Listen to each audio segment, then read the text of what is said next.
Some of these spaces feel like time capsules and no one's saying anything about it. So I will. Thick metal edges and visible grid lines. Dated.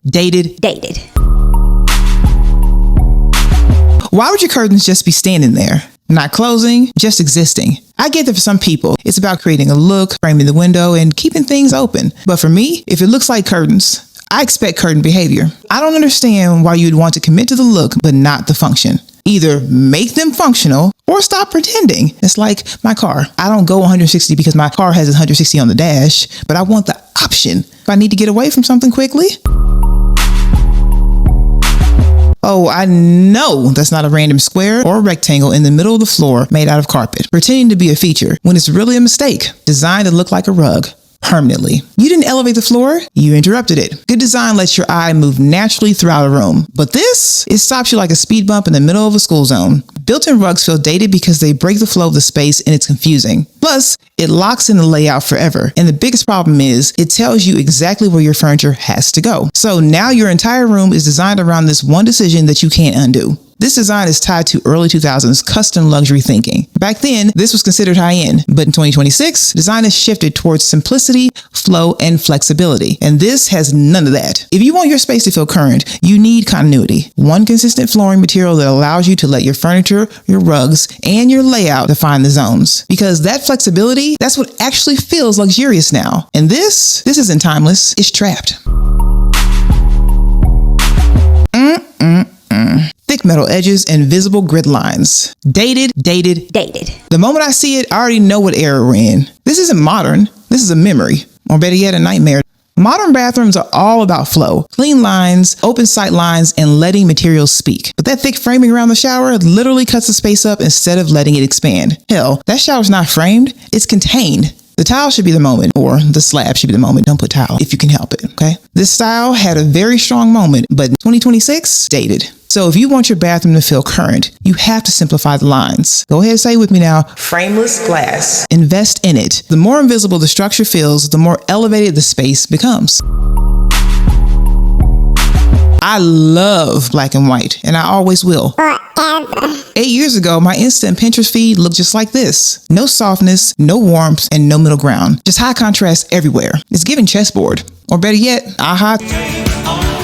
And here's the issue. This stark black and white look really had its moment, especially in the early 2010s. It photographed well, it felt modern, and it felt high-end at the time, but design has truly shifted. Now it's all about warmth, layering, and livability. So when a space is just stuck in that super high contrast look, it starts to feel dated, even when it's expensive. You need depth, warm woods, soft neutrals, plus texture, because at the end of the day, what actually makes a space feel elevated is balance. But this is conflict, no matter how much you love black and white. And for me, I consider myself the queen of black and white. See my dog? This is Oreo, everybody. He is my fuzzy son. Yeah, I'm not new to this. I'm true to this. So if I'm saying it's too much, it's too much. You can use it, but use it sparingly.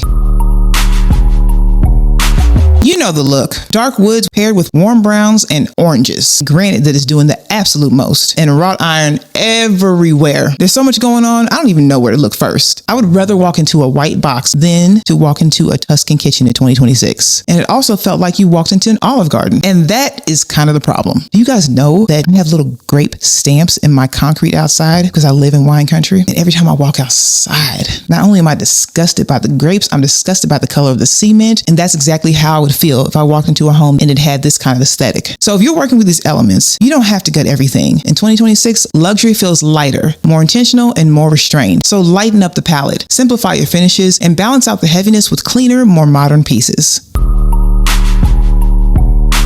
If you have niches everywhere in your home, like mine, it's giving early 2000s builder special. By the way, my home was built in 2009. For some reason, builders back then decided that they wanted a few intentional moments that needed to look like built-in cubbies from my old elementary school. One niche, that's fine. Two, okay. But if every wall has a cutout, not only is it ridiculous, but it's annoying because you lack the space to hang extra large artwork. And this is why it feels dated. In the 90s, homes often came with high niches in the foyer, curved alcoves, and TV nooks. But now, spaces feel cleaner, intentional, and more restrained. So when you have niches everywhere, architecture starts to feel a little busy instead of thoughtful. Plus, these niches don't give you flexibility. They tell you exactly where things have to go and how they have to be styled. So instead of your space evolving with you, you're stuck decorating around these permanent little boxes, and at some point, the plot is lost. Every niche creates another interruption. And I don't know about you, but I bought my home so that I can change anything that I want at any damn time. So if you want your space to feel current, you have to simplify and let your furniture and your styling create the moments.